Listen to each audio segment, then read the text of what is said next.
بسم اللہ الرحمن الرحیم۔ ایک مشہور روایت ہے کہ عرب کے کسی شہر میں ایک سنارن رہتی تھی جس کا صرف ایک ہی لڑکا تھا۔ ایک روز جب سنارن کنویں پہ پانی بھرنے گئی تو اس کا لڑکا بھی اس کے ساتھ ہو لیا۔ سنارن لڑکے کو کنویں کے قریب بٹھا کر پانی بھرنے لگی۔ کنویں کی دوسری طرف ایک قمار رہتا تھا جس کا آوا اس وقت خوب دہک رہا تھا۔ لڑکا کھیلتے کھیلتے اسی طرف نکل گیا۔ سنارن جب پانی بھر چکی تو کنویں کے قریب لڑکے کو نہ پا کر خیال کیا کہ گھر چلا گیا ہوگا۔ واپس گھر پہنچی تو وہاں پہ بھی نہ ملا۔ ماں تھی، بہت پریشان ہوئی، روتی پیٹتی اپنے لگتے جگر کی تلاش میں دوبارہ گھر سے نکلی۔ کنویں کے قریب آئی، جگہ جگہ ڈھونڈا، ہر ایک سے پوچھا مگر کوئی سراغ نہ ملا۔ اسی طرح شام ہو گئی۔ یک شور ہوا کہ سنارن کا لڑکا قمار کے آوے میں گر کر جل گیا ہے۔ یہ سن کر سنارن کو انتہائی صدمہ ہوا اور اس قدر روئی کہ اسے غش آ گیا۔ عالم غشی میں کیا دیکھتی ہے کہ ایک معظمہ نقاب پوش تشریف لائی ہیں، فرماتی ہیں کہ غم نہ کر، تیرا بیٹا تجھے مل جائے گا۔ تو نیت کر لے کہ اگر میرا بیٹا کمار کے آوے میں سے زندہ سلامت نکل آئے تو میں جناب سیدہ سلام اللہ علیہ کی کہانی سنوں گی۔ سنارن نے فوراً عالم غشی ہی میں نیت کر کے منت مان لی۔ جب آنکھ کھلی تو کیا دیکھتی ہے کہ اس کا بیٹا خدا کے فضل و کرم سے ہنستا کھیلتا زندہ سلامت چلا آ رہا ہے، اور اعجاز جناب سیدہ اس کے جسم پر آگ نے کوئی اثر نہیں کیا۔ اللہم صلی علی محمد وآل محمد۔ سنارن بچے کو لے کر خوشی خوشی بازار گئی، 2 پیسے کی شیرنی لی اور پڑوسیوں سے کہا کہ میری مراد پوری ہوئی ہے، میرے گھر چل کر جناب سیدہ کی کہانی مجھے سنا دو۔ 6 7 گھر گئی مگر ہر ایک نے یہی جواب دیا کہ نہ ہمیں کہانی یاد ہے، نہ اتنی فرصت ہے کہ ان فضول باتوں کی طرف توجہ دیں۔ سنارن مایوس ہو کر جنگل کی طرف چل دی۔ کچھ دور نہ چلی تھی ایک نقاب پوش معظمہ نظر آئیں اور فرمایا، اے خاتون مت رو، چادر بچھا کر بیٹھ جاؤ، میں کہانی کہتی ہوں تو سن۔ پھر آپ نے فرمایا کہ شہر مدینہ میں ایک یہودی رہتا تھا، اس کی لڑکی کی شادی تھی۔ وہ رسول خدا صلی اللہ علیہ وآلہ وسلم کی خدمت میں آیا اور کہنے لگا کہ میری لڑکی کی شادی ہے، آپ اجازت دیں تو میں شرف پاؤں کہ جناب سیدہ میرے گھر تشریف لے چلے۔ آپ نے فرمایا کہ ثمر کے مالک علی ہیں۔ یہ سن کر وہ حضرت علی کی خدمت میں حاضر ہوا اور عرض کی کہ آپ اجازت دیں تو جناب سیدہ میرے گھر تشریف لے چلیں۔ آپ نے فرمایا کہ ثمر کے مالک خود جناب سیدہ ہیں۔ اس کے بعد یہودی نے جناب سیدہ کے دروازے پر آواز دی اور کہا کہ اے بنت رسول، میری لڑکی کی شادی اگر آپ تشریف لے چلیں تو میری عزت بڑھ جائے گی۔ آپ نے فرمایا کہ جناب امیر علیہ السلام سے اجازت لے لوں تو چلوں۔ یہودی نے کہا کہ میں رسول خدا اور شیر خدا کی خدمت میں گیا تھا، سب نے آپ ہی کو مختار کیا ہے۔ جناب سیدہ یہ سن کر متفکر ہوئیں۔ اتنے میں جناب رسول خدا خود تشریف لے آئے۔ جناب سیدہ نے فرمایا، بابا جان، یہودی کے ایسے آدمی آیا، آپ کیا فرماتے ہیں؟ آپ نے فرمایا، تم کو اختیار ہے بیٹی۔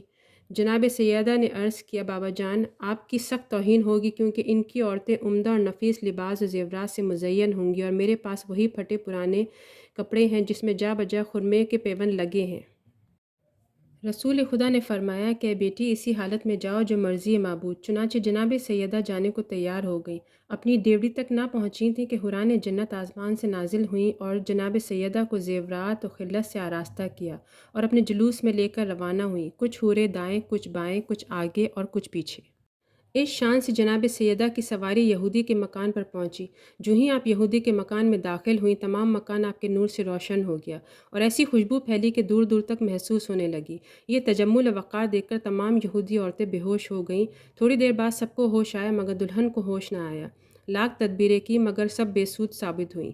معلوم ہوا کہ روح عروس قف سے عنصری سے پرواز کر چکی ہے۔ آنن فانن خانہ شادی خانہ غم بن گیا۔ جناب سیدہ کو یہ دیکھ کر بہت تشویش ہوئی اور فرمایا کہ اطمینان رکھو، ابھی ہوش آ جاتا ہے۔ اس کے بعد فوراً آپ نے 2 رکعت نماز پڑھ کر دعا کے لیے ہاتھ بلند کیے اور کہا کہ اے میرے معبود، میں بنت رسول ہوں، صدیقہ نام رکھا ہے تو نے بطول کا، جھوٹا نہ کیجو مجھے صدقہ رسول کا۔ اے میرے معبود برحق، میں تیرے رسول کی بیٹی ہوں، میری عزت تیرے ہاتھ ہے۔ تمام لوگ یہی کہیں گے کہ سیدہ کے آتے ہی دلہن ختم ہو گئی، خانہ شادی خانہ غم بن گیا۔ کچھ دیر نہ گزری تھی کہ آپ کی دعا قبول ہوئی اور دلہن کلمہ شہادت پڑھتی ہوئی اٹھ بیٹھی، اللہم صلی علی محمد وآل محمد۔ کہنے لگی کہ میں شہادت دیتی ہوں کہ خدا وحدہ لا شریک ہے، حضرت محمد مصطفیٰ رسول برحق ہے، آپ مجھے مذہب اسلام کی تعلیم فرمائیں، اور اس طرح وہ دلہن مسلمان ہو گئی۔ جناب فاطمہ زہرا کا یہ اعجاز دیکھ کر 500 یہودی مرد اور عورتیں مسلمان ہو گئے اور آپ کو نہایت عزت و احترام کے ساتھ رخصت کیا اور ایک عورت آپ کی کنیزی میں بھی دی۔ آپ نے واپس تشریف لا کر تمام ماجرا جناب رسول خدا سے بیان کیا۔ رسالت مآب نے بھی خدا کا شکر ادا کیا۔ کہانی کا پہلا حصہ ختم ہوا۔ معظمہ نے دوسرا حصہ شروع کیا۔ سنارن نہایت دلچسپی اتقاد کے ساتھ سنتی رہی۔ کسی شہر میں ایک بادشاہ رہتا تھا، اس نے اپنے وزیر سے سامان شکار تیار کرنے کو کہا۔ وزیر نے سامان شکار تیار کیا، بادشاہ شکار کے لیے چل دیا۔ شہزادی اور وزیرزادی دونوں لڑکیاں بھی ساتھ تھیں۔ چلتے چلتے ایک جنگل میں پہنچے، خیمے نصب کیے، لشکر والے تھکاوٹ دور کرنے کے لیے لیٹ گئے۔ اتنے میں زور کی آندھی چلی کہ سب لوگ اڑ گئے۔ شہزادی اور وزیرزادی ایک پہاڑ پر جا کر گری۔ آندھی بند ہونے کے بعد رفتہ رفتہ سب لوگ جمع ہو گئے، تمام لشکر لوٹ آیا، لیکن ان لڑکیوں کا کہیں پتہ نہ چلا۔ بادشاہ اور وزیر نے بہت ڈھونڈا، خود بھی سرگرداں پھرے، لیکن کہیں ان کا پتہ نہ چلا، مجبوراً اپنے دارالسلطنت کو واپس آ گئے۔ اتفاق کے وقت کے ان کے جانے کے بعد کسی دوسرے ملک کا بادشاہ اسی جنگل میں شکار کے لیے آیا۔ اپنے وزیر کو حکم دیا کہ کہیں پانی تلاش کرو، مجھے پیاس لگی ہے۔ وزیر پانی کی تلاش میں اسی پہاڑی پر جا پہنچا جہاں وہ دونوں لڑکیاں تھیں۔ یہ لڑکیاں اپنے والدین سے بچھڑ کر اتنا روئیں کہ بے ہوش ہو گئیں۔ عالم غشی میں کیا دیکھتی ہیں کہ ایک نقاب پوش معظمہ تشریف لائی ہیں، فرماتی ہیں کہ اے لڑکیوں، تم منت مان لو کہ جب اپنے والدین سے مل جائیں گے تو جناب سیدہ کی کہانی سنیں گے۔